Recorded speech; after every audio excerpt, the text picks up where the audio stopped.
आइए देखते हैं कि कन्या राशि वालों के लिए क्या मिलेगा जून के महीने में। कर्म करने के अवसर अब बढ़ रहे हैं धीमे धीमे, क्योंकि पीछे भी कई गोचर बताए गए, लेकिन जब कर्म करने के अवसर नहीं होते हैं तो भाग्य कितना आपका सपोर्ट कर रहा है, कितना साथ दे रहा है, ये चीज़ समझ पाना मुश्किल होता है। तो अब जो अवसर है, कोरोना खत्म होता जा रहा है एक तरह से, और धीमे धीमे हो सकता है जून से आपके पास कर्म करने के अवसर मिले, तो भाग्य भी आपका साथ देना शुरू करेगा। भाग्य की स्थिति है कि कर्म जो होता है वैसाखी होता है, उसकी पहले भी बताता आया हूँ मैं। कर्म नहीं करेंगे तो भाग्य आपका उस हिसाब से फलीभूत नहीं होगा।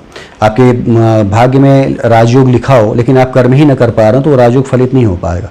तो कर्म करने के अवसर मिलने वाले हैं और सभी राशियों को मिलने वाले हैं। कन्या राशि के लिए कैसा है उस पर आधारित वीडियो आइए देखते हैं। चंद्रमा यदि आपका 6 अंक में है, क्योंकि गोचर जो होता है चंद्र राशियों पे होता है, तो चंद्रमा यदि 6 अंक में है तो बेहतर आपके लिए कुंडली हो सकती है वीडियो, और ये कुंडली जो है आपका एक मार्गदर्शन कर सकती है। तो आइए देखते हैं कि कन्या राशि के लिए गोचर क्या है और किस तरह के 5 अलग अलग सेगमेंट में समझा देता हूँ कि आपको फल क्या मिलेंगे जून के महीने में। गोचर की यदि बात कर लें तो आपके नवम भाव में सूर्य, बुध और राहु रहेंगे। फिलहाल सूर्य जो है वो 15 जून तक आपके अष्टम भाव में है, उच्च का है। अब वो 15 जून के बाद से जाएगा, 16 जुलाई तक आपके नवम भाव में रहेगा और वृष राशि में रहेगा, जहां ग्रहण दोष भी बनेगा और राहु और बुध का जड़त्व दोष भी बनेगा। शुक्र जो है वो आपके दशम भाव में रहेगा और नवम के साथ एक्सचेंज ऑफ हाउस बनाए रहेगा। नवम का लॉर्ड जो है वो आपके चला गया है 10th हाउस में और 10th का लॉर्ड नवम हाउस में आ गया है। शुक्र बुध में एक्सचेंज ऑफ हाउस हो गया है। मंगल आपका शत्रु क्षेत्र का होके आपके 11वें भाव में रहेगा। साथ ही साथ शनि जो है वक्री हो चुका है, तो आपके चतुर्थ भाव का भी थोड़ा और आपके पंचम भाव का भी परिणाम देगा आपको। और 23 मई से लेके 11 अक्टूबर तक ये वक्री रहेगा। इस पर वीडियो बन चुकी है कि कन्या राशि के लिए शनि का वक्री होना क्या परिणाम लेके आ रहा है, तो आप देख सकते हैं पीछे जाके उसको। तो शनि जो है पूरे 141 दिन वक्री रहेगा। बृहस्पति आपके बना हुआ है 6ठे भाव में और फिलहाल अभी तो चल रहा है, ये अच्छे परिणाम भी आपको देगा। बृहस्पति जहाँ रहता है अकेला वहाँ थोड़ा बहुत नुकसान जरूर पहुँचाता है, लेकिन जहाँ जहाँ दृष्टियाँ पड़ती हैं वहाँ बड़े अच्छे फल देता है। काफ़ी ज़्यादा उसको कहते हैं कि फलित करता है, पल्लवित करता है, आगे बढ़ाता है। तो इतने आपके गोचर थे। आइए देखें कि क्या मिलेगा। तो पहला यदि हम ले लें धन संपत्ति आपके क्या होगी, व्यापार और नौकरी में आप क्या करेंगे। तो धन संपत्ति के लिए आपका 2nd हाउस, 11th हाउस, ये दोनों यदि प्रबल है तो निश्चित रूप से संभावनाएं बढ़ जाती हैं आपके धन संपत्ति आने की। साथ ही व्यापार के लिए 7th हाउस प्रबल है तो आपका व्यापार अच्छा बनेगा। नौकरी पेशा के लिए यदि आपका 5म और 10म ये अच्छा है तो बेहतर परिणाम मिलने की संभावनाएं हैं। तो यहाँ पे देखा जाए यदि तो आपको थोड़ा अपने नैसर्गिक कुंडली को भी देखना होगा। यहाँ पे आप देख सकते हैं कि शनि वक्री होने जा रहा है और वक्री होकर आपके चतुर्थ का भी फल देगा, आपके पंचम का भी देगा। साथ ही 10म का लॉर्ड जो है वो आपके नवम में है, तो ये केंद्र त्रिकोण राजयोग तो बना रहा है, लेकिन शनि वक्री होने से यदि आपकी कुंडली में वक्री नहीं हुआ या आपकी कुंडली में बहुत अच्छा नहीं हुआ तो फल आपको मध्यम मिलेंगे। नौकरी में वो उन्नति नहीं मिलेगी जो कि मिलनी चाहिए थी नवम और आपके 10म के योग से। तो एक्सचेंज ऑफ हाउस जो है वो नवम और 10म में है, लेकिन आपका शनि वक्री नहीं हुआ यदि, और शनि यदि आपकी कुंडली में हालांकि देखा जाए तो आपके पंचम और षष्ठ का दोनों का लॉर्ड है, तो बहुत ज़्यादा एक सुविधाजनक ग्रह नहीं है आपकी कुंडली में। तो यदि वो बैठा कहाँ है आपकी नैसर्गिक कुंडली में, इस पर ज़्यादा काउंट करेगा। यदि वो अच्छे भाव में बैठा है, उच्च का बैठा है या इन्हीं राशियों में बैठा है, मकर और कुंभ में, तो फल बड़े अच्छे मिलेंगे। नहीं बैठा है तो थोड़े मध्यम फल मिलेंगे। गोचर के हिसाब से नौकरी वालों के लिए एक मध्यम समय है, बहुत अच्छे एक आशातीत परिणाम मिलने की संभावनाएं नहीं है।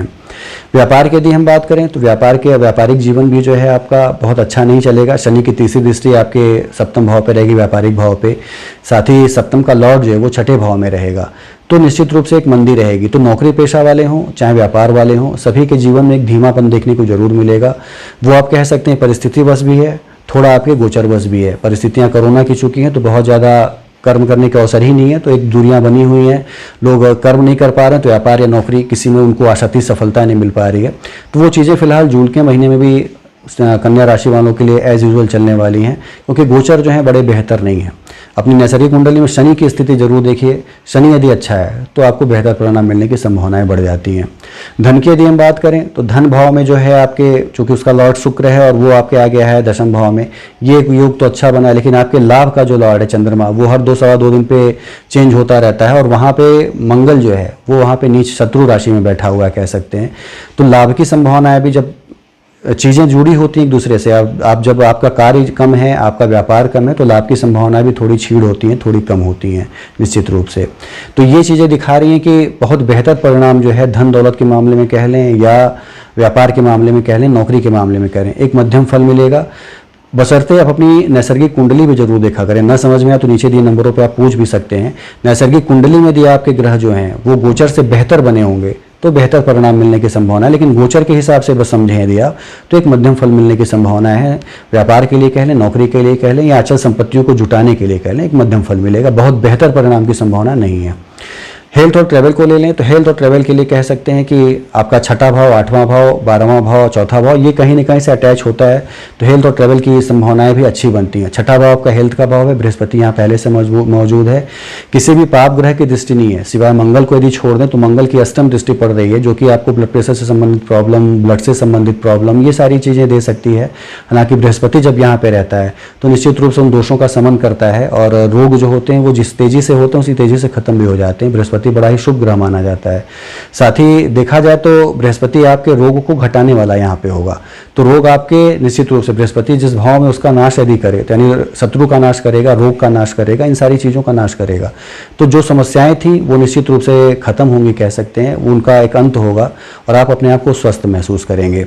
यात्रा की यदि हम बात कर लें तो यात्रा आपके लिए बहुत फ्रूटफुल नहीं रहने वाली है, क्योंकि आप देखेंगे 15 जून तक जो 12th हाउस का लॉर्ड है सूर्य, जो कि यात्रा का एक भाव है, या आपके व्यर्थ भ्रमण को कह लें या अच्छे भ्रमण को कह लें, आपका 12th हाउस यात्राओं को दिखाता है, वो आपके अष्टम में रहेगा, तो यात्राएं तो आपको देगा लेकिन 15 जून से पहले देगा, उसके बाद वो 9वें भाव में जाएगा जब, तो ये चीज़ें खत्म हो जाएंगी। साथ ही जो आपका चतुर्थ भाव है वो कहीं से रिलेट नहीं होता है, आपके बृहस्पति जो है आपका चूंकि चला आया है छठे भाव में, तो कहीं से रिलेट नहीं हो पाता है ये, तो बहुत ज़्यादा यात्राएं नहीं है। और यात्राएं यदि आप करते भी हैं तो लोकल एक यात्रा कुछ हो सकती है जो कि थोड़ी बहुत कष्टपूर्ण होगी, बहुत ज़्यादा सुविधाजनक, बहुत ज़्यादा फ्रूटफुल नहीं हो पाएगी यात्रा वो, तो यात्रा करने से बचें। बहुत ज़रूरी हो यदि तब तो कोई कहना ही नहीं है, निकलना ही पड़ेगा, लेकिन यदि बहुत ज़रूरत ना हो तो व्यर्थ के भ्रमण से या बहुत ज़बरदस्ती घूमने से बचें तो बेहतर रहेगा आपके लिए। आप स्वस्थ भी रहेंगे, पैसे भी आपके बचेंगे और मन में एक शांति रहेगी, चीज़ें जो हैं आपके फेवर में रहेंगी, कह सकते हैं। परिवार को ले लें और दाम्पत्य जीवन को ले लें तो संपूर्ण परिवार का जो भाव है वो है शुक्र, आपका पूरे आपके आपका सारे संबंधी जो आपके हैं वो का उस सेकंड हाउस होता है उसका भाव, और उसका जो लॉर्ड है वो शुक्र है, वो आपके दशम भाव में है।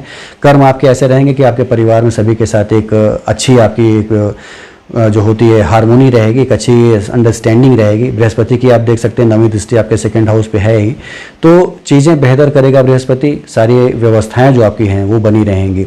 दाम्पत्य जीवन की बात कर लें तो दाम्पत्य जीवन के लिए बहुत समस्या नहीं होने जा रही, हालांकि केतु की पंचम दृष्टि और शनि की जो है तीसरी दृष्टि पड़ेगी आपके सप्तम भाव पे, तो थोड़ा यदि आप शनि जो होता है चीज़ों में एक डिले लाता है, मन को जो है थोड़ा खिन्न रखता है, मन को जो है उदास रखता है, तो इस चीज़ों से थोड़ी दूरी एक बन सकती है।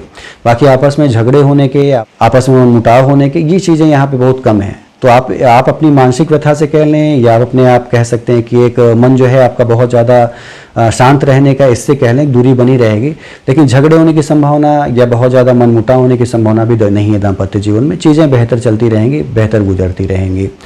तो पारिवारिक जीवन या दाम्पत्य जीवन आपका बेहतर रहने वाला है, बहुत ज़्यादा उसमें कष्ट की संभावनाएं फिलहाल अभी नहीं समझ में आती हैं। छात्रों के लिए कह लें तो छात्रों के लिए विशेष सजग रहने का समय है, विशेष सावधान रहने का समय है। शनि जो है पंचम में आपका है, हालांकि अपनी खुद की राशि में है, मकर राशि में है, मंगल की जो है दृष्टि उसकी सप्तम पड़ी रही है, तो ध्यान का भटकना, मन का न लगना और चीज़ें जो दे रहे थे, एग्ज़ाम जो दे रहे थे उसमें डिले हो जाना, या तो डेट बढ़ जाना, या नौकरी जो चाहते थे वो चीज़ें न मिल पाना, ये सारी चीज़ें घटित होंगी। मन को व्यथित नहीं करना है, मन को मजबूत बनाए रहना है अगले प्रयासों के लिए। कुछ लोगों को कुछ सफलताएं जल्दी मिलती हैं, कुछ को थोड़ा प्रयासों के बाद मिलती हैं, तो इस समय ये जो सिचुएशन बनी हुई है ये प्रयास करने के बाद की बनी हुई है, तो प्रयास जरूर करिए। कहीं ना कहीं से व्यवस्था ऐसी बनेगी कि फिर से समय चेंज होगा और आपको वो आपकी मनचाही चीज़ मिलेगी। जो चीज़ें नहीं छोड़ते हैं, जो एक लक्ष्य लेके एक दिशा में बढ़ते हैं, उनको एक नहीं तो दूसरे प्रयास में नहीं तो तीसरे प्रयास में सफलता मिलनी ही मिलनी है। जो प्रयास कर रहे हैं उस पर अडिग रहिए, उसको करते रहिए। अवसर बदलते रहते हैं, हो सकता है इस समय बहुत अच्छा समय नहीं है, शनि और मंगल का जो ये समृद्ध प्रभाव है बहुत कुछ नहीं करने देगा आपको, लेकिन एक समय ऐसा आएगा कि ये प्रभाव आपके फेवर में जाएगा और चीज़ें आपको बेहतर मिलेंगी। तो पड़े रहिए, लगे रहिए उस चीज़ में, जो पाना चाहते हैं निश्चित रूप से आपको मिलेगा, थोड़ा समय लेगा, यही चीज़ें कह सकते हैं। और ख़ास तौर से 20 जुलाई तक, जब तक 2 जून से लेकर 20 जुलाई तक मंगल आपके 11वें भाव में, तब तक निश्चित रूप से सजग रहें, निश्चित रूप से पूरे प्रयास करते रहें। मन को भटकाने का, मन को छोड़ के कोई और कार्य करने का ये प्रयास न करें, जो लक्ष्य है उसको लेके बढ़ें, सफलता तभी मिल पाएगी आपको। लव लाइफ की बात कर लें तो लव लाइफ जो है आपका एक तरह से बहुत अच्छा नहीं रहने वाला है, उसमें भी एक उदासीनता बनी रहेगी। आपका जो 10th हाउस और आपका 5th हाउस ये आपके लव लाइफ को बताता है, आपका लग्न ये आपके लव लाइफ को बताता है। तो लग्न का लॉर्ड जो है वो आपके नवम भाव में है, भाग्यवश जो है चीज़ें अच्छी तो मिल रही हैं, राहु के साथ जड़त्व दोष बनाएगा। दशम का लॉर्ड जो है वो भी वही है, वो भी आपके नवम भाव में है। साथ ही पंचम जो है वो शनि है, और शनि खुद की राशि में, तो निश्चित रूप से एक उदासीनता रहना, एक दूरी बनाए रहना, बहुत ज़्यादा आपस में एक मेल मिलाप न रहना, या बिना किसी कारण के मन में एक व्यथा लेके दूर हो जाना, ये चीज़ें जरूर दृष्टिगत होंगी लव लाइफ में।